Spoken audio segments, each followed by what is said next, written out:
So what happens to your assets when you pass away?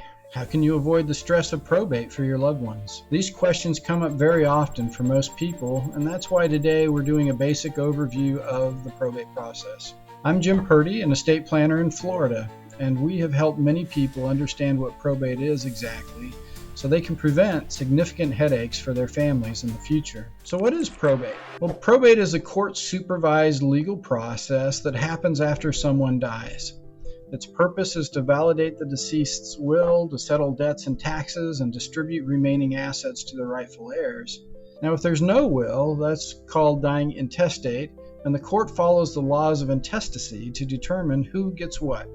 So if you don't have your own plan in place, probate is a process where the state implements their plan for you, and that may not be the plan that you really want. So what are some of the steps in the probate process? Well, step one is you file the will or start intestacy proceedings if there is no will. Step two is the court will appoint a personal representative here in Florida. It's called executor or administrator in other states. In Florida, it's a personal representative that will be appointed to handle the estate. Step three, you have to inventory the deceased's assets. What's all their property? Where are the bank accounts at? Where's the personal property and the real property and so forth. Step four, paying off debts and taxes. So if you die owing money, your estate will likely owe that money, and so it will need to be paid back.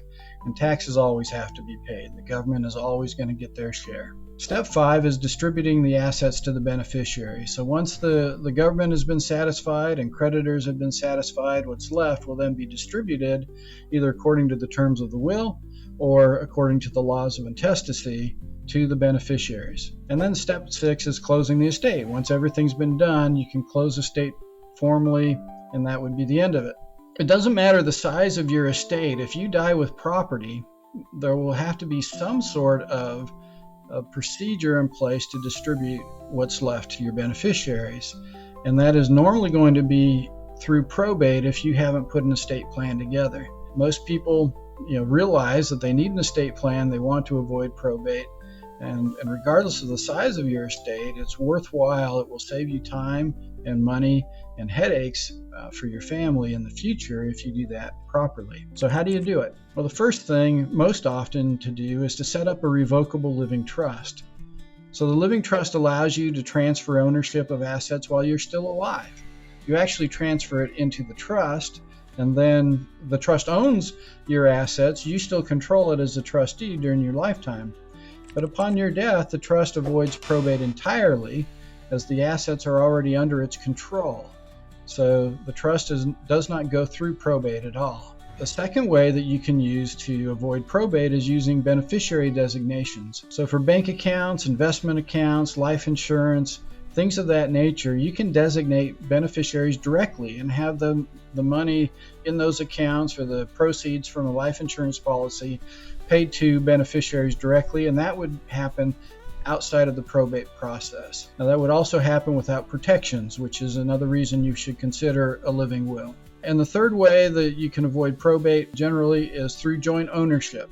So husbands and wives own property jointly. When one dies, the other one remains the sole owner of the property. That's the typical pattern. You can add other people as joint owners as well. If a surviving spouse, for example, would put a child on a deed.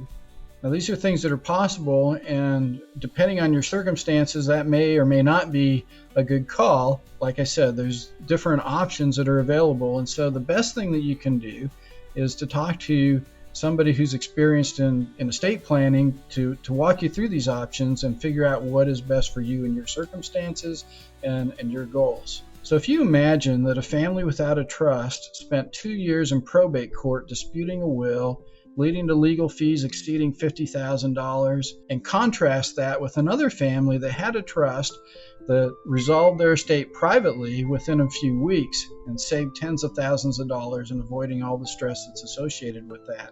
I've seen both of those scenarios play out, and it's not pretty when families are going through probate and they're fighting over probate.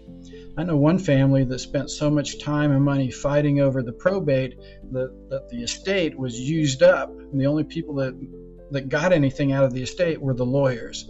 And that's a terrible situation to be in.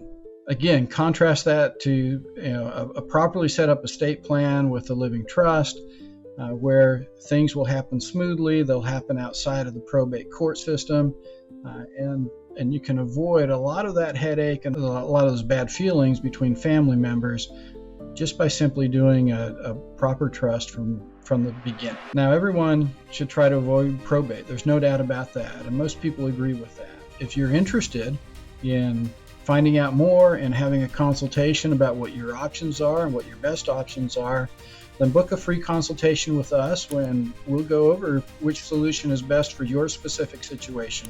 Also, make sure to check out my video about, do I really need a trust if I already have a will?